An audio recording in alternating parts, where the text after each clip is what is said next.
Hello friends, तो अब तक हम लोगों ने अपना प्रकीर्णन प्रश्न का क्वेश्चन नंबर 5 तक कर लिया। क्वेश्चन नंबर 6 आपको नहीं आने वाला, मैंने आपको पहले ही बताया, क्योंकि क्वेश्चन नंबर 6 जो है वो आपके 1.4 से रिलेटेड है, इसलिए अब हम लोग क्वेश्चन नंबर अपना 7 करेंगे। तो अभी हम लोग पहले क्वेश्चन नंबर 7 का क्वेश्चन नंबर 1 करेंगे, ठीक है। तो उसके लिए आपको क्वेश्चन जो है वो मैंने बोर्ड पे नहीं लिखा है, क्योंकि क्वेश्चन थोड़ा बड़ा है और यहाँ पर स्पेस नहीं है, इसलिए तो आप लोग अपने टेक्स्ट बुक में से देखिए, और मैंने भी क्वेश्चन लिखा हुआ है तो मैं अपने बुक में से देखती हूँ, ठीक है। तो क्वेश्चन नंबर 7 का क्वेश्चन नंबर 1 देखेंगे पहले हम लोग।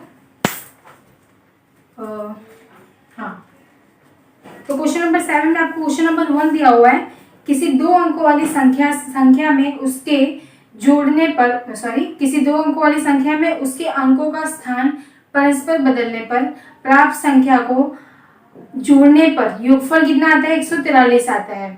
तो सबसे पहले आपको देखो, आपको क्या करना है, हमेशा हाफ हाफ में हमको हमेशा पढ़ना है, कभी भी पूरा स्टेटमेंट मत पढ़ो, ठीक है। पहले हमको क्या करना है, हम लोग पहले 2 लाइन पढ़ेंगे अपने क्वेश्चन के पूरे, किसी 2 अंकों वाली संख्या में।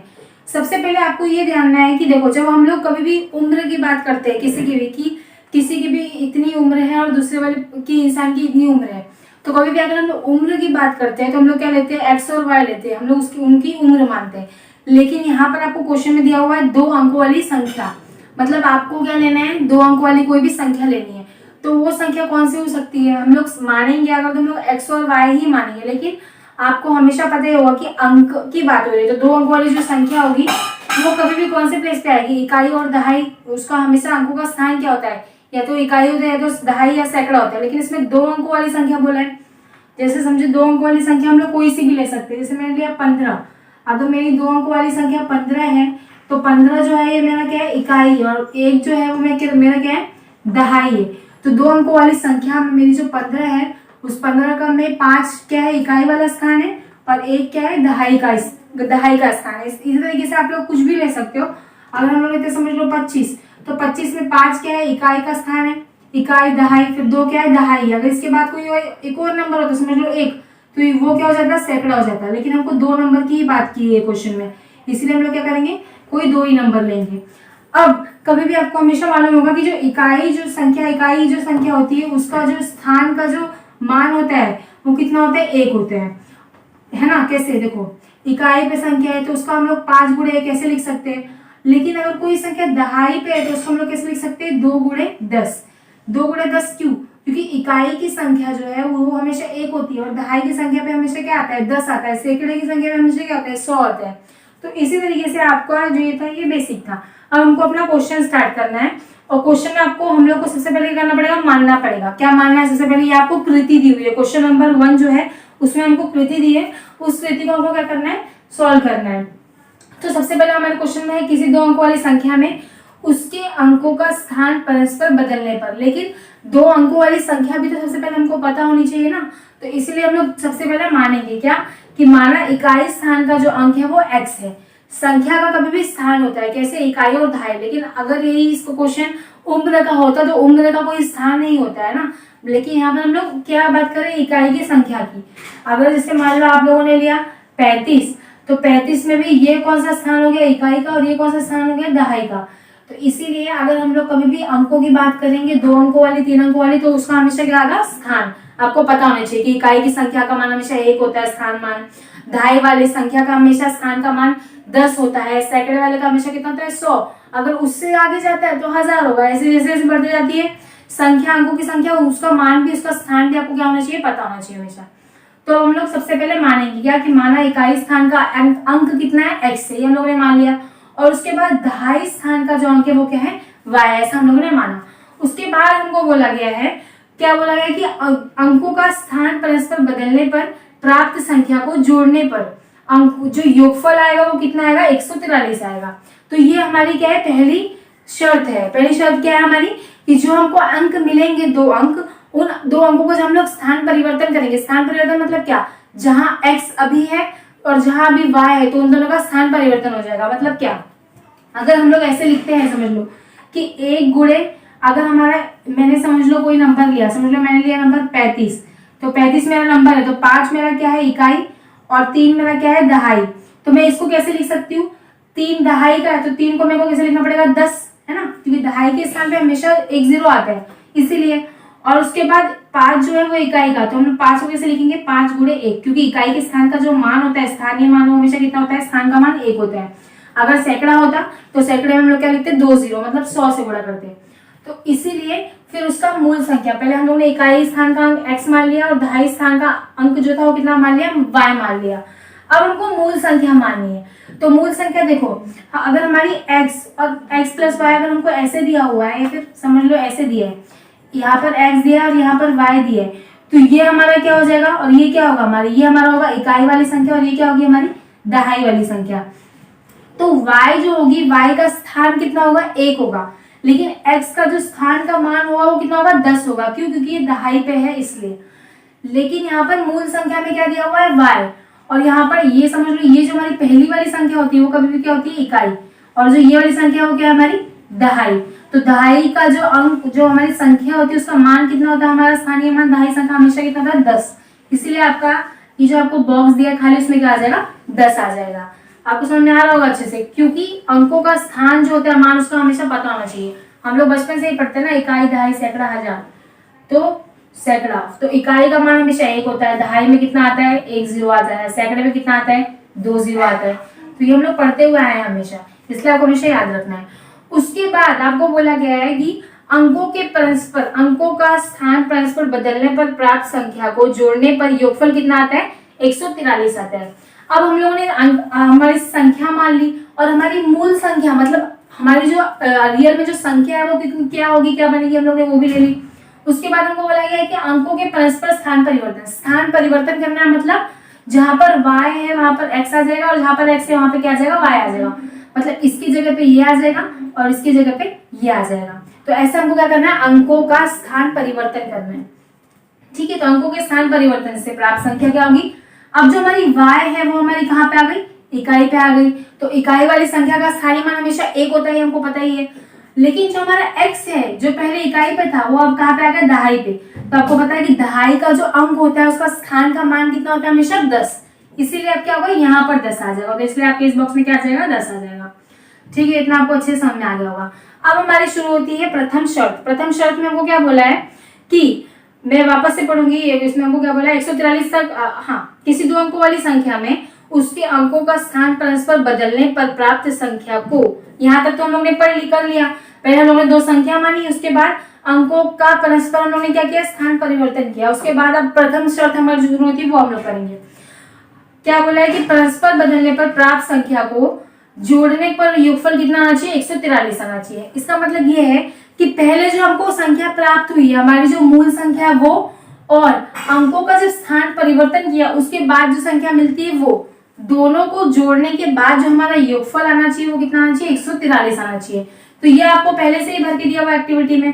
तो 2 अंकों वाली जो संख्या है हमारी वो क्या हो गई, 10x प्लस वाई हो गई। और उसके बाद अंकों का जब हम लोग ने स्थान परिवर्तन किया तो उसके बाद हमारी देखो 2 संख्या है, तो एक संख्या ये हो गई और दूसरी संख्या हमारी कौन सी आ जाएगी, ये आ जाएगी। क्यों, क्योंकि एक बार हम लोग अंकों का स्थान परिवर्तन कर रहे हैं और एक बार हम लोग जो हमारी मूल संख्या है वही ले रहे हैं। तो अंकों का स्थान परिवर्तन वाला संख्या हम लोग ने मान लो यहाँ पे ले लिया है, तो हमको हमारी जो मूल संख्या है वो हम लोग क्या लेंगे, ये वाले बॉक्स में लेंगे। तो हमारी जो हमारी संख्या है वो कौन सी, दूसरी वाली 10y प्लस x। तो अब आप लोग यहाँ पर देखोगे कि यहाँ पर देखो, यहाँ पर 10x plus Y plus 10y plus x बराबर कितना होता है, 143 हो रहा है। क्यों, क्योंकि दोनों संख्याओं का जो योगफल आना चाहिए वो कितना आना चाहिए, 143 आना चाहिए। तो इतना हम लोगों ने कर लिया। अब उसके बाद यहाँ पर x भी कुछ आना चाहिए और कुछ y आना चाहिए, दोनों को मिलाकर 143 से योगफल आना चाहिए। तो यहाँ पर अगर देखोगे, अगर मैं तुमको मतलब ऐसा रफ में करके दिखाऊंगी, तो देखो यहाँ पे 10x प्लस वाई प्लस यहाँ पे क्या है 10y प्लस x। तो अब यहाँ पर अगर देखोगे तो ये 10x और ये x, तो कितना हो जाएगा, 11x हो जाएगा, प्लस ये 10y और एक y, तो कितना हो जाएगा, 11y हो जाएगा। तो इसीलिए यहाँ पर x कितना है हमारे पास, x हमारे पास 11 है, और y भी कितना है हमारे पास, y भी हमारे पास कितना है, 11 है। समझ में आ रहा है अच्छे से। अब हम लोग क्या करेंगे, देखो यहाँ पे 11x है, यहाँ पे 11y और यहाँ पर 143 है। तो हम लोग क्या कर सकते हैं, 11 से तीनों को क्या कर देंगे, भाग दे देंगे। जब हम लोग भाग देंगे, इसका कोई जरूरत नहीं है, क्या करो 11 से भाग दे दो। तो जब 11 से भाग देंगे इसको, तो 11 एकम 11, बस खाली x बचेगा। यहाँ पे भी 11 एकम 11, बस y बचेगा। और जब इसको भाग देंगे तो 11 एकम 11, यहाँ पे कितना बचा, 3, 11 तिहाई 33। तो ये हमारी क्या बन गई, समीकरण नंबर 1। समझ में आ रहा है अच्छे से कैसे। 11 से इसको भाग देंगे तो 11 से 11 कट जाएगा, वापस से 11, y को भी 11 से जब भाग देंगे तो 11 से 11 कट गया, और जब 143 को 11 से भाग दिए तो क्या बचेगा, 11 कम 11 3 बचे, 11 3 33। तो इस तरह से हमारी समीकरण नंबर 1 बनी। अब हम लोग देखेंगे अपनी दूसरी शर्त। हमको दूसरी शर्त में क्या बोला गया है कि यदि दी गई संख्या के स्थान का अंक दहाई स्थान के अंक से 3 अधिक हो, यदि दी गई संख्या के स्थान का अंक यदि दी गई संख्या के स्थान का अंक दहाई स्थान के अंक से 3 अधिक हो तो दी गई जो संख्या है हमारी, दी गई इकाई की इकाई, तो हमारी दूसरी शर्त क्या है कि इकाई वाले स्थान का अंक कितना है हमारा x, जो कि हम लोग ने यहाँ पे माना था इकाई स्थान का अंक कितना है x, वो दहाई स्थान के अंक से 3 अधिक है। तो दहाई स्थान का अंक कौन सा है हमारा, ठीक है, सबसे पहले हम लोग वो देखेंगे। तो दहाई स्थान का अंक कौन सा है हमारा y है, क्योंकि यहाँ पर देख सकते हो इकाई स्थान का अंक कितना है हमारा x, वो दहाई स्थान के अंक से 3 अधिक है। तो दहाई स्थान का अंक कौन सा है हमारे, यहाँ हमने माना है y, तो यहाँ पर क्या आ जाएगा y, तो इसलिए हमने क्या लिखा y। तो अब देखो यहाँ पर समीकरण कैसे बना है, x तो यहीं पे रहेगा, जब इक्वल्स टू के y इस साइड आएगा, जब y इज इक्वल टू के इस साइड लेंगे तो y किस में हो जाएगा माइनस में, बराबर 3, तो ऐसे ही रहेगा। तो ये हमारी क्या बन गई समीकरण नंबर 2, ये हमारी समीकरण नंबर 1, ये हमारी समीकरण नंबर 2। अब हम लोग क्या करेंगे, समीकरण 1 और समीकरण 2 दोनों को क्या करेंगे जोड़ेंगे। तो यहाँ पर देखो जोड़ के बताया, और मैं तुमको क्या करती हूँ, मैं तुमको यहाँ पर जोड़ के बता देती हूँ कैसे जोड़ना, ताकि तुमको क्या हो कंफ्यूजन ना हो कैसे जोड़ना है हमको दोनों समीकरण को। तो हमारी जो समीकरण 1 है उसको लिखो पहले, x प्लस वाई बराबर 13, और जो हमारी समीकरण नंबर 2 है वो क्या है, x माइनस वाई बराबर 3। अब हम लोग क्या करेंगे, दोनों को जोड़ेंगे। तो मैंने क्या बोला है, कभी भी अगर हम लोग दो युगपत समीकरणों को जोड़ते हैं तो हमको हमेशा 2 चीजें ध्यान में रखनी होती है। क्या, एक तो हमारे जो चिन्ह है वो विपरीत होने चाहिए, और दूसरी जो हमारी संख्या है वो क्या होनी चाहिए, सामान्य होनी चाहिए। तो यहाँ पर देखोगे अगर तो चिन्ह भी विपरीत है और संख्या भी सामान्य है, यहाँ पे भी एक है, यहाँ पे भी एक, तो ये अपने आप कट जाएगा। और हम लोग क्या कर रहे हैं, जोड़ रहे हैं, तो x और x क्या हो जाएगा 2x हो जाएगा, और यहाँ पर 13 और 3 कितने हो जाएंगे 16, ठीक है। तो यहाँ पर x बराबर जब 16/2 काटोगे तो x बराबर कितना आ जाएगा हमारा 8। तो इस तरह से हमारा x कितना आ गया 8। तो अब तुम लोग यहाँ पर डायरेक्टली लिख सकते हो 2x बराबर कितना आया था हमारा, 2x बराबर हमारा आया था 16। इस तरह से जब हम लोगों ने काटा था तो x बराबर कितना आ गया हमारा 8 आ गया। तो इतना हम लोगों ने कर लिया। अब उसके बाद क्या करते थे हम लोग हमेशा, कि हमारा किसी का भी मान आ गया एक का, x का या y का, तो हम लोग क्या करते थे उसको किसी भी समीकरण में डालते थे तो हमारा y का मान आ जाता था। तो x बराबर 8 आ गया, उसको समीकरण 1 में रखेंगे। तो x बराबर 8 जब समीकरण 1 में रखेंगे तो हमारा y का मान आ जाएगा। अब y का मान है क्या, तुमको दिया है क्या y का मान, कहीं नहीं दिया है, और x का मान 8 हम लोगों ने रख दिया है। अब y का मान कैसे आएगा, y को तो यहाँ पे ऐसे ही लेना पड़ेगा ना, y को तो रहने, क्योंकि y का मान अभी तक हमारा आया ही नहीं है। अब हम लोग क्या करेंगे, 8 यहाँ पर जब लेंगे, देखो यहाँ पे y को ऐसे छोड़ दो y को, और ये 8 को जब इस साइड लेंगे तो 13 में से 8 को हम लोग क्या करेंगे घटाएंगे। जब 13 में से 8 जाएगा तो तुम्हारे पास कितना बचेगा 5 बचेगा। तो हमारा y कितना आ गया 5 आ गया। अब मूल संख्या हमको प्राप्त करनी है, तो 10 y का मान कितना है हमारा 5, तो 10 गुणे 5 प्लस x कितना है हमारा 8। जब इसका गुणा इससे करोगे तो 10 पचे कितना होता है 50 होता है, प्लस 8 कितना आ जाएगा 58। तो इस तरह से हमारा उत्तर कितना है 58। अब हम लोग, आपको ये क्वेश्चन ऐसे समझ में आया होगा कैसे करना है। पहले हम लोगों ने संख्या मानी, उसके बाद हमने अंकों का स्थान परिवर्तन किया, और फिर पहली कंडीशन प्रथम शर्त, फिर दूसरी शर्त की, है ना, फिर उसके बाद दोनों समीकरण को जोड़ना है, x मिला y मिला, और फिर लास्ट में हम लोगों ने अपनी जो मूल संख्या है, मूल संख्या देखो क्या थी हमारी 10y प्लस x, तो 10y प्लस x में सबका मान रख दिया। y का मान 5 था, x का मान 8 था, दोनों को जब 10 पचे 50 और 8 जोड़ दिए तो हमारा उत्तर कितना आ गया 58। अब हम लोग करेंगे इसके बाद क्वेश्चन नंबर 2। सो हम लोग करेंगे क्वेश्चन नंबर 2। क्वेश्चन नंबर 2 भी बड़ा है इसलिए मैंने लिखा नहीं है, तो मैं अपने आपको क्वेश्चन नंबर 2 जो है हम लोग पहले पढ़ेंगे, देखेंगे इसमें क्या क्या दिया हुआ है, फिर हम लोग सॉल्व करना स्टार्ट करेंगे, ठीक है। तो सबसे पहले आपको क्वेश्चन नंबर 2 में दिया हुआ है कि कांताबाई ने दुकान से 1.5 किलो चाय की पत्ती तथा 5 किलो क्या खरीदा, शक्कर खरीदा, और दुकान जाने आने के लिए उन्होंने क्या किया, रिक्शे का किराया भी दिया। रिक्शा का किराया कितना था उनका 50 रुपए था। ऐसे कुल 700 रुपए खर्च हुए। तो उन्होंने क्या किया, सबसे पहले जो कांताबाई थी उनको क्या खरीदना था, चाय की पत्ती, और उन्होंने शक्कर खरीदना था। वो खरीदने जाने के लिए उन्होंने बाहर गई, और फिर उनके बाद उनको क्या हुआ 50 रुपए उनको किराया देना पड़ा। ऐसे करके चाय की पत्ती और शक्कर और उनका किराया सब मिला जुला के उनका खर्चा कितने का हो गया 700 का हो गया। उसके बाद उनके दिमाग में आया कि वो क्या कर सकती है, यही सब सामान को ऑनलाइन भी खरीद सकती है, ऑनलाइन ऑर्डर देकर भी घर पे मंगवा सकती है। तो ये जो है आपकी जो नेक्स्ट वाली जो है वो आगे की कंडीशन, आगे की हमारी क्या है, शर्त है। पहले हम लोग अपनी पहली शर्त देखेंगे और हम लोग हमेशा, मैं आपको बोलती हूँ कि हम लोग क्या करेंगे, क्वेश्चन को आधा आधे पार्ट में करेंगे। पहले हमारा प्रथम शर्त जो है वो, और फिर उसके बाद जो हमारी दूसरी शर्त है वो। तो सबसे पहले कांताबाई ने क्या किया, दुकान से 1.5 किलो चाय की पत्ती और 5 किलो शक्कर खरीदा। ये हमको पता है कि कितना खरीदा, लेकिन उसका मूल्य क्या है वो हमको पता है क्या, नहीं पता है। तो सबसे पहले हम लोग क्या करेंगे, उसका मूल्य ज्ञात करेंगे कि उसका मूल्य हम लोग मानेंगे कि चाय की पत्ती का मूल्य क्या है x है और शक्कर का मूल्य कितना है y। तो सबसे पहले हम लोग यहाँ पर क्वेश्चन नंबर 2 करेंगे। आप स्टार्ट। तो क्वेश्चन नंबर 2 में हम लोग क्या करेंगे, सबसे पहले मानेंगे, क्या मानेंगे, माना चाय की पत्ती, चाय की पत्ती का जो मूल्य है वो कितना है, x रुपए पर केजी है। ठीक है, x रुपए केजी है, या फिर किलो लिखो आप लोग, x रुपए किलो। 1 किलो जो चाय पत्ती है वो कितने की मिल रही है, x रुपए की मिल रही है। उसके बाद तथा शक्कर, शक्कर का मूल्य कितना है हमारा, शक्कर का मूल्य जो है वो y रुपए किलो है। उसके बाद आपको पता होगा कि कांताबाई जो है उन्होंने दुकान से क्या किया, 1.5 किलो चाय की पत्ती खरीदी और 5 किलो शक्कर खरीदी। तो ये हमारी प्रथम शर्त शुरू हो गई, या पहली शर्त तुम लोग बोल सकते हो। तो यहां से हमारी क्या शुरू होती है, पहली शर्त। तो हम लोग लिखेंगे पहली शर्तानुसार कांताबाई ने क्या किया, सबसे पहले 1.5 किलो उन्होंने क्या खरीदा, चाय की पत्ती। तो 1.5 हम लोग कैसे लिखते हैं, 1 और आधा, उस 1.5 किलो क्या खरीदा उन्होंने, चाय की पत्ती, और उन्होंने शक्कर कितनी खरीदी, 5 किलो। तो 1.5 किलो चाय की पत्ती उन्होंने खरीदी, उसका मूल्य कितना माना हम लोगों ने, x प्लस उन्होंने और क्या खरीदा, शक्कर, शक्कर उन्होंने कितना खरीदा, 5 किलो, 5 किलो शक्कर खरीदा, उसका मूल्य कितना हम लोगों ने माना है, y। और उन्होंने क्या किया, या तो फिर एक काम करो, पहले लिख लो, चाहे तो सब लोग लिख लेते अच्छे से। कैसे लिखेंगे, चाय की पत्ती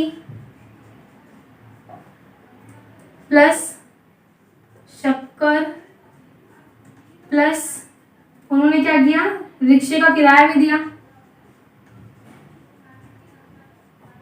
रिक्शा का किराया। तो चाय की पत्ती उन्होंने कितनी खरीदी, 1.5 किलो खरीदी, प्लस शक्कर उन्होंने कितनी खरीदी, 5 किलो, प्लस रिक्शे का किराया उन्होंने कितना रिक्शे का किराया उनका कितना था, 50। सब मिला जुला के उनका टोटल कितना खर्चा हो गया, 700 रुपए। ठीक है, तो ये हमको बताया गया है। अब हम लोग क्या करेंगे, हमारी पहली जो शर्त है वो हम लोग स्टार्ट करेंगे। तो पहली शर्त में वो क्या बोला कि चाय की पत्ती जो है उन्होंने 1.5 किलो खरीदी। ठीक है, तो पहली शर्त आप लोग यहाँ मत लिखो, क्योंकि यहाँ तो हम लोग ने क्वेश्चन में जो दिया है वही लिखा ना हम लोगों ने। अब हम लोग अपनी क्या करेंगे, पहली शर्त शुरू करेंगे। तो पहली शर्तानुसार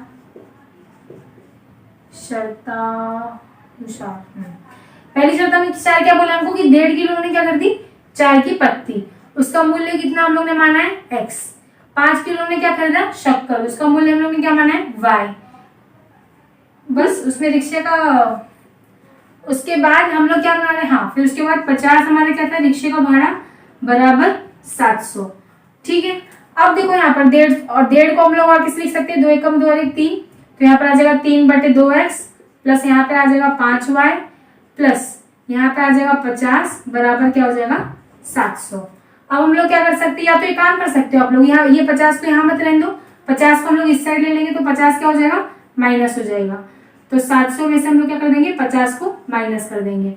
अब उसके बाद यहाँ पर क्या होगा, 3/2 है, 3/2x प्लस 5/y बराबर 700 में से 50 गया तो कितने बचेंगे हमारे पास, 650। और मैंने आपको हमेशा बताया कि अगर हमको बटे में कुछ भी दिख रहा है और अगर हमको बटे खत्म करना है ताकि हमारा जो समीकरण बने वो थोड़ा इजी बने, सॉल्व करने के लिए, हमको हल करने के लिए आसानी हो, इसके लिए हम लोग क्या कर सकते हैं, जो बटे में माना है उसको क्या करना है, हमको पूरे समीकरण से हम लोग क्या कर देंगे, उसका गुणा कर देंगे। तो हमारा जो बटे में 2 आया है हम लोग क्या कर देंगे, उसको सबसे गुणा कर देंगे। तो जब 2 गुणे 3/2x प्लस 2 गुणे 5y बराबर 2 गुणे 650। अब ये 2 से कैंसिल हो जाएगा, तो यहाँ पे क्या बचेगा बस खाली 3x। यहाँ पे क्या बचेगा 5 दूनी 10y, और यहाँ पे क्या बचेगा 0 का 0, 5 दूनी 10, 6 दूनी 12 और 13, तो यहाँ पे क्या आ गया 1300। अभी तुम लोग क्या कर सकते हो, देखो यहाँ पर अब तो हम लोग कुछ नहीं कर सकते, तो हम लोग का ये क्या बन गया समीकरण नंबर 1। समझ में आ रहा है अच्छे से। अब उसके बाद हम लोग हमारी क्या करेंगे, दूसरी शर्त देखेंगे। दूसरी शर्त में हमको जो बोला है हम लोग वो करेंगे सॉल्व, ठीक है।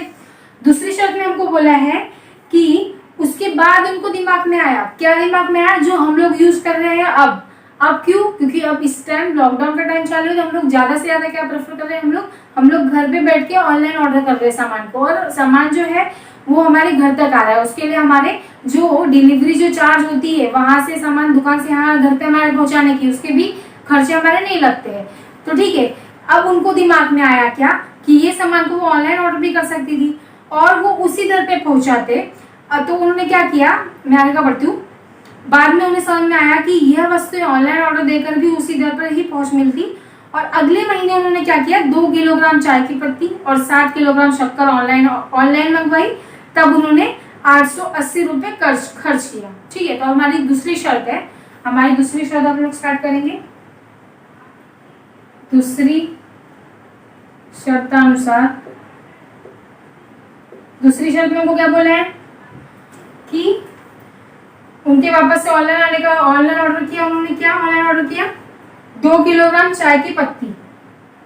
तो चाय की पत्ती अब कितनी हो गई, 2 किलोग्राम, और चाय की पत्ती का मूल्य कितना माना हम लोगों ने, x, तो गुणा x कर देंगे, प्लस चीनी उन्होंने, शक्कर जो है उन्होंने कितनी ऑर्डर की, शक्कर 7 किलोग्राम, मतलब 7 गुणे y। और इस बार तो उनका कुछ खर्चा भी नहीं किया क्योंकि घर बैठे मंगवा रही है, तो उनका ऑटो वगैरह कुछ रिक्शे का भाड़ा तो हुआ ही नहीं। ठीक है, टोटल मिला जुला के उनका कितना खर्चा हुआ इस बार, 880 रुपए। अब उसके बाद 2 का गुणा x से करेंगे तो 2x आ जाएगा, प्लस 7y आ जाएगा, और यहाँ पे कितना आ जाएगा 880। तो अभी क्या बन गई तुम्हारी समीकरण नंबर 2। तो अब हम लोग क्या करते हैं, कभी भी हमको जब भी हमको 2 समीकरण मिलती है तो हम लोग क्या करते हैं, दोनों समीकरण की तुलना करते हैं। उसके लिए हमेशा मैंने तुमको बोला है कि हमको क्या करना है, 2 चीजों को ध्यान में रखना है। 2 चीजें कौन सी, एक तो विपरीत चिन्ह होने चाहिए और एक समान संख्या होनी चाहिए। अब अगर हम लोग यहाँ देखेंगे तो ये वाले समीकरण में और ये वाले समीकरण में, दोनों समीकरण में ना तो विपरीत चिन्ह नहीं है ना ही समान संख्या है, तो हमको क्या करना पड़ेगा, विपरीत चिन्ह समान संख्या करना पड़ेगा। कैसे करना पड़ेगा, दोनों समीकरण में देखो यहाँ पर 2 है, यहाँ पर 3, यहाँ पे 10, यहाँ पे 7 है, कुछ भी कर सकते हैं। या तो इस समीकरण में 70 लाओ 7 से गुणा करके, या तो इस समीकरण में 70 लाओ 10 से गुणा करके, या तो फिर यहाँ पे भी कंडीशन है x को बराबर करना है, तो यहाँ पे तो 3 है ही पहले से, इसका जो 2 से गुणा करोगे तो 3 दूनी 6 हो जाएगा, और 2 का गुणा जब 3 से करोगे तो 3 दूनी 6 हो जाएगा। तो ऐसे क्या हो सकती है, संख्या समान हो सकती है। तो अब हम लोग यहाँ पर लिखेंगे समीकरण 1 में, समीकरण 1 में 3 दिया है ना, तो हम लोग किससे गुणा करेंगे, 2 से। समीकरण 1 में 2 से तथा समीकरण 2 में 3 से गुणा करने पर, तो समीकरण 1 कौन सी है हमारी, समीकरण नंबर 1 ये है हमारी, उसमें हमको किससे गुणा करना है, 2 से। तो 3 दूनी कितना हो जाएगा 6, तो यहाँ पे 6x आ जाएगा, प्लस 10 का गुणा किससे करना है, समीकरण 1 में 2 से गुणा, तो 10 दूनी कितना हो जाएगा 20, तो 20y आ जाएगा, बराबर 1300 का गुणा किससे करना है हम लोग, समीकरण 1 में 2 से, तो यहाँ पे कितना आ जाएगा 2600। तो ये हमारी बन गई समीकरण नंबर 3। अब उसके बाद समीकरण 2 में क्या बोला है हमको, समीकरण 2 में हमको बोला है कि 3 से गुणा करना है, तो 3 दूनी कितना हो जाएगा 6x, फिर उसके बाद प्लस है तो प्लस लगा दो। तुमको याद नहीं रहेगा तो याद के लिए यहाँ पे छोटा सा लिख दो कि समीकरण 1 में हम लोगों ने 2 से गुणा किया था, और समीकरण 3 जो है उसमें हम लोगों ने 3 से गुणा किया था। ठीक है, ऐसे याद रख सकते हो तुम लोग शॉर्ट में, समझ में आ रहा है। अब उसके बाद समीकरण 2 में 3 से गुणा कर रहे हैं ना, तो 7 3 कितना होता है 21y, बराबर 880 का गुणा जब 3 से करेंगे तो कितना आएगा, 0 का 0, 8 3 24 का 4, 2 हासिल, 8 3 24 और 2 कितना होते हैं 26। अब ये हमारी क्या गई समीकरण नंबर 4। अब हम लोग क्या करेंगे, अब तुम लोग यहाँ पर देख सकते हो कि समीकरण 3 और समीकरण 4 में हमको समान संख्या तो मिल गई है। समान संख्या कौन सी? 6x और 6x, लेकिन विपरीत चिन्ह नहीं मिले। विपरीत चिन्ह के लिए हमको क्या करना पड़ता है? घटाना पड़ता है। तो अब किसमें से किसको घटाएंगे? तो समीकरण 4 में से समीकरण 3 को क्या करेंगे हम लोग? घटाएंगे। तो यहाँ पर लिखेंगे समीकरण 4 में से समीकरण 3 घटाने पर, तो समीकरण 4 क्या है हमारी? 6x प्लस 21y बराबर 2640। और समीकरण 3 क्या है हमारी? 6x प्लस 20y बराबर 2600। तो हम लोग क्या कर रहे हैं? इसको घटा रहे हैं, ठीक है। तो यहाँ पर देखो, यहाँ पे क्या होगा? प्लस माइनस ही कैंसिल हो जाएगा अपने आप। अब यहाँ पर 21 में से 20 जाएंगे तो क्या बचेंगे? यहाँ पे बस खाली y बचेगा, एक y समझ लो। और यहाँ पर जब 2640 में से 2600 चले जाएंगे तो हमारे पास कितना बचेगा? बस खाली 40। तो इसीलिए y बराबर कितना आ गया हमारा? 40 आ गया। मैंने तुमको हमेशा बताया, अगर हम एक की मान मिल गए तो हम लोग दूसरे वाले का मान ज्ञात कर सकते हैं। तो y का मिल गया तो x का मान ज्ञात करने के लिए हम लोग क्या करेंगे? x का कि y को किसी भी एक समीकरण में रख देंगे। तो तुमको किस समीकरण में रखना है तुम्हारे पर डिपेंड करता है, जो तुमको इजी लग रहा हो वो। तो मैं रखूंगी समीकरण नंबर 1 में। तो यहाँ मैं लिखूंगी y बराबर 40 समीकरण 1 में रखने पर। तो समीकरण 1 क्या है हमारी? 3x प्लस 10y बराबर 1300, ठीक है। तो 3x का तो मान हमको पता नहीं है, 10 गुणे y का मान कितना आ गया हमारा? 40 बराबर 1300। अब उसके बाद 3x को यहीं पे रहने दो। जब 10 का गुणा 40 से करोगे तो कितना आ जाएगा? 400 आ जाएगा, 1300। उसके बाद 3x को यहीं पे रहने दो। 1300 में से 400 को जब उस साइड लेंगे तो माइनस में आ जाएगा 400, ठीक है। तो यहाँ पर क्या होगा? 3x बराबर, अब 13 में से 4 जाएंगे तो तुम्हारे पास कितने बचेंगे? यहाँ पर तुम लोग घटा के देख सकते हो, अगर तुमको नहीं ऐसे समझ में आ रहा है तो, ठीक है। तो यहाँ पे क्या होगा? 0 0 कट, यहाँ पे 0 में से 0 गया, 0 में से वो तो माइनस हो जाएगा। उसके बाद 13 में से 4 तुमको घटाना है, 3 तो यहाँ पे ही चला गया। फिर उसके बाद 10 यहाँ पे क्या बचेगा? 900 बचेगा। तो यहाँ पे तुम्हारा कितना आ गया? 900, ठीक है। अब उसके बाद 900 बटे 3, तो 3 से 100 कट करोगे तो तुम्हारा x कितना आ जाएगा? x बराबर 3 त्रिका 9 0 0। तो x का मान कितना आ गया हमारा? 300। इसका मतलब देखो यहाँ पर हमको क्वेश्चन में क्या बोला था कि हमको चाय का, हमको क्या ज्ञात करने के लिए क्या बोला है? हमको चाय की पत्ती और शक्कर का प्रति किलोग्राम दर ज्ञात कीजिए। तो हम लोग का उत्तर क्या आएगा? चाय की पत्ती का मूल्य, चाय की पत्ती का मूल्य कितना आया हमारा? चाय की पत्ती हम लोग ने क्या मानी थी? x। तो x कितना आ गया हमारा? चाय की पत्ती का मूल्य 300 रुपए किलोग्राम। और शक्कर का मूल्य कितना आ गया? शक्कर का मूल्य बराबर कितना है हमारा? शक्कर हम लोग ने क्या माना था? y। तो कितना आ गया? 40 रुपए किलोग्राम। तो इस तरह से हम लोगों ने अपना क्वेश्चन नंबर 2 कंप्लीट किया। आप लोग देख रहे रहेंगे क्वेश्चन जो है वो बहुत बड़े बड़े, लेकिन इसका जो सॉल्यूशन है, इसका जो हल है वो बहुत ही छोटा है। इसीलिए सबसे पहले आपको क्या करना है? क्वेश्चन को अच्छे से पढ़ना है। क्वेश्चन एक बार अच्छे से हम लोग ने पढ़ लिया अगर, तो हम लोग क्या कर सकते हैं? उसको हल करने में बहुत ही आसानी होगी, बहुत छोटा है। इसके बाद भी अगर आप लोग को कुछ भी इसमें डाउट हो तो आप लोग क्या करें? कमेंट बॉक्स में कमेंट करके पूछो, ठीक है। कुछ भी डाउट होता है एक भी चीज का तो आप लोग पूछ सकते हैं मुझसे। अब हम लोग इसके बाद का क्वेश्चन करेंगे। सो अब हम लोग स्टार्ट करेंगे इस एक्सरसाइज का क्वेश्चन नंबर 3, जिसमें आपको दिया गया है रुपए और नोटों के बारे में, ठीक है। तो अब हम लोग कभी भी रुपए और नोटों के बारे में बात करते हैं तो आप लोगों को थोड़ा कंफ्यूजन होगा कि नोट क्या होते हैं, रुपए क्या होते हैं, ठीक है। अगर हम लोग नोट के बारे में बात करेंगे तो जैसे समझोगे, अगर मेरे पास 10 रुपए के 10 नोट है, तो अगर तुमसे कोई पूछता है कि तुम्हारे पास नोट कितने हैं, तो मैं क्या बोलूंगी कि मेरे पास 10 रुपए के 10 नोट है। अगर उसका मान पूछा जाएगा तो मान कितना होगा? मान मतलब टोटल मिला के कितना होगा? 10 रुपए के 10 नोट, तो कितने हो जाएंगे? पैसे मेरे पास कितने हैं कुल?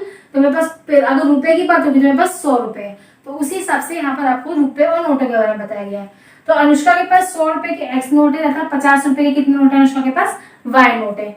अब यहाँ पर बोला गया है कि अनुष्का को आनंद द्वारा दिए गए उपयुक्त नोटों का रुपए में मान 2500 है। इसका मतलब अनुष्का को आनंद पैसे दे रहा है, और वो किस हिसाब से दे रहा है? मतलब नोट कितने हैं उसमें हमको कहाँ से देखना है? उपयुक्त मतलब ऊपर जो दिया गया है उसके हिसाब से। तो उसका जब मान लेंगे हम लोग तो कितना आ जाएगा 2500 आएगा। तो 2500 कैसे आएगा, अब यहाँ पर देखोगे तो अनुष्का के पास कितने रुपए हैं, 100 रुपए के अनुष्का के पास कितने नोट है, एक्स नोट है, प्लस अनुष्का के पास 50 रुपए के कितने नोट है, वाई नोट है। तो कुल मिला के अनुष्का के पैसे जो रुपए हैं उनका मान कितना हो गया, 2500 हो गया।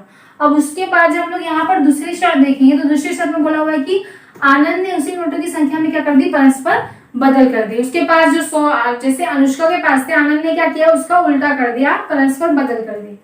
तो आनंद ने क्या किया, उनके पास क्या होगा, उसने जब बदल कर दी तो उसके पास 100 रुपए के एक्स थे, लेकिन आनंद के पास क्या होंगे, 50 रुपए के एक्स नोट हो जाएंगे। तो आनंद के पास क्या होंगे, 50 रुपए के एक्स नोट हो जाएंगे। और इसके पास अनुष्का के पास क्या थे, 50 रुपए के वाई, तो इसके पास क्या हो जाएंगे, 100 रुपए के वाई नोट हो जाएंगे। इसके बाद बोला कि जब उसने नोटों की परस्पर बदल की तो राशि में 500 कम हो जाता है। राशि में क्या होगा, 500 रुपए कम। तो राशि टोटल इसकी कितनी होगी, 2500। अब 500 की कमी होगी तो 500 की कमी होगी तो राशि कितनी हो जाएगी, 2000। समझ में आ रहा है ना, जब 2500 में 500 की कमी होगी तो टोटल राशि कितनी हो जाएगी हमारी, 2000। तो इस तरह से हमारी हम लोगों ने अपने प्रश्न को पढ़ा और हमारी जो पहला और दूसरा जो समीकरण था वो बना। अब हम लोग अपना प्रश्न स्टार्ट करेंगे हल करना। तो सबसे पहले लिखेंगे कि अनुष्का के पास 100 रुपए के एक्स नोट तथा 50 रुपए के वाई नोट है। उसके बाद जो हमारी समीकरण दी है, हम लोग समीकरण लिखेंगे। समीकरण क्या है, 100x प्लस 50y बराबर कितना है, ये हमारी क्या बन गई, समीकरण नंबर 1। उसके बाद समीकरण 2 क्या है हमारी, 50x प्लस 100y बराबर 2000, ये क्या बन गई हमारी समीकरण नंबर 2। मैंने हमेशा से बताया कि हमको दो समीकरण तो मिल गए, लेकिन समीकरण को हल करने के लिए हमेशा क्या होना चाहिए, समान संख्या और विपरीत चिन्ह होने चाहिए। तो यहाँ पर देखोगे तो ना तो समान संख्या है ना विपरीत चिन्ह है। तो समान संख्या विपरीत चिन्ह करने के लिए हमको क्या करना पड़ेगा, गुणा करना पड़ेगा। तो या तो फिर तुम लोग समीकरण 2 में 2 से गुणा करो तो उससे क्या होगा कि यहाँ पर 100 है तो यहाँ पे 100 आ जाएगा, या तो फिर समीकरण 1 में 2 से गुणा करो तो उससे क्या होगा, यहाँ पर 50 तो 50 दूनी 100 आ जाएगा, तो यहाँ पे भी 100 है, यहाँ पे भी 100 आ जाएगा। तो तुमको डिपेंड करता है कि तुमको क्या करना है, ठीक है। तो हम लोग क्या कर सकते हैं कि समीकरण 1 में या तो 2 से गुणा करो या तो समीकरण 2 में करो। तो मैं करूंगी समीकरण 2 में 2 से गुणा करने पर। तो समीकरण 2 कौन सी है हमारी, ये, इसमें क्या कर दोगे तुम लोग 2 से जब गुणा कर दोगे, मैं अलग से करके बता दूंगी तुमको। समीकरण 2 क्या हमारी, 50x प्लस 100y बराबर 2000। इसका क्या करना है, हम लोग 2 से गुणा कर रहे हैं। तो 2 से गुणा करोगे तो क्या हो जाएगा, 50 दूनी 100x, 100 दूनी 200y बराबर 2000 का 2 से गुणा करोगे तो कितना आ जाएगा, 4000। तो ये क्या बन गई हमारी समीकरण नंबर 3। अब हम लोग क्या करेंगे, समीकरण 3 और समीकरण 1 को देखो। तो अब हमारा 100x समान संख्या हो गई, लेकिन विपरीत चिन्ह नहीं है। तो विपरीत चिन्ह के लिए हमको क्या करना पड़ेगा, घटाना पड़ेगा। तो किसमें से किसको घटाओगे, तो समीकरण 3 में से समीकरण 1 को क्या करेंगे, हम लोग घटाएंगे। समीकरण 3 में से क्यों घटा रहे, क्योंकि समीकरण 3 जो है वो बड़ी है समीकरण 1 में से, इसलिए समीकरण 3 में से समीकरण 1 घटाने पर। तो समीकरण 3 क्या है हमारी, 100x प्लस 200y बराबर 4000। और समीकरण 1 क्या है हमारी, 100x प्लस 50y बराबर 2500। जब इसको घटाओगे तो यहाँ घटाने का निशान, घटाने का निशान, घटाने का निशान। तो यहाँ पे समान संख्या विपरीत चिन्ह इसलिए कट जाएगा। यहाँ पर 200 में से 50 जाएंगे तो कितने बचेंगे, तो वापस 150y बराबर, यहाँ पर जब 4000 में से 2500 जाएंगे तो 0 0, यहाँ पर 10 लिया, 10 में से 5 है, कितना बचेगा, 5 बचेगा तुम्हारे पास, ठीक है। और यहाँ पर कितना बचा, 3 में से 2 का कितना बचेगा, 1 बचेगा। तो हम लोग क्या कर सकते हैं, अपना y का मान ज्ञात कर सकते हैं। तो y का मान ज्ञात करेंगे कैसे, अब तुम्हारे पास कितना है, 150y बराबर 1500। तो y बराबर 1500 बटे 150। तो ये 0 से 0 कट हो गया। अब 15 से इसको डायरेक्टली काट सकते हो, ठीक है। तो y बराबर कितना आ जाएगा तुम्हारा, देखो यहाँ पर 15 एकम 15 और 0 का 0 आ गया, तो तुम्हारा y बराबर कितना आ गया 10। मैंने हमेशा बोला है अगर हमको y या x किसी का भी एक का मान मिलता है तो हम लोग क्या कर सकते हैं, दूसरे का मान आसानी से ज्ञात कर सकते हैं। तो y बराबर 10 क्या करेंगे हम लोग, किसी भी समीकरण में रख सकते हैं। तो y बराबर 10 समीकरण किस में रखोगे तुम लोग, तो मैं रखूंगी समीकरण 2 में। तो y बराबर 10 समीकरण 2 में रखने पर, तो y बराबर 10 समीकरण 2 में रखिए तो y समीकरण 2 क्या है हमारी 50x प्लस 100y बराबर 2000। तो 50x प्लस 100 y का मान कितना है हमारा 10 बराबर 2000। 50x प्लस 100 का गुणा जब 10 से करोगे तो कितना आ जाएगा 1000 बराबर 2000। 50x बराबर 2000 माइनस 1000। 50x बराबर 2000 में से 1000 जाएंगे तो कितने बचेंगे 1000। इसीलिए अब क्या करोगे, x को यहीं पे रहने दो, 1000 बटे 50, तो ये 0 से 0 कट हो गया। अब इसको जब इससे काटोगे तो कितना आएगा तुम्हारा आंसर 5 दूनी 10 और 0 का 0, इसीलिए तुम्हारा x बराबर कितना आ जाएगा 20। तो अब हमसे क्या पूछा गया था कि अनुष्का के पास 100 रुपए के कितने नोट है और 50 रुपए के कितने नोट है। तो अनुष्का के पास x को हमने क्या माना है, x के 100 रुपए के नोट है और y के कितने नोट है 10। तो हम लोग अपना उत्तर लिखेंगे, क्या लिखेंगे उत्तर, अनुष्का के पास 100 रुपए के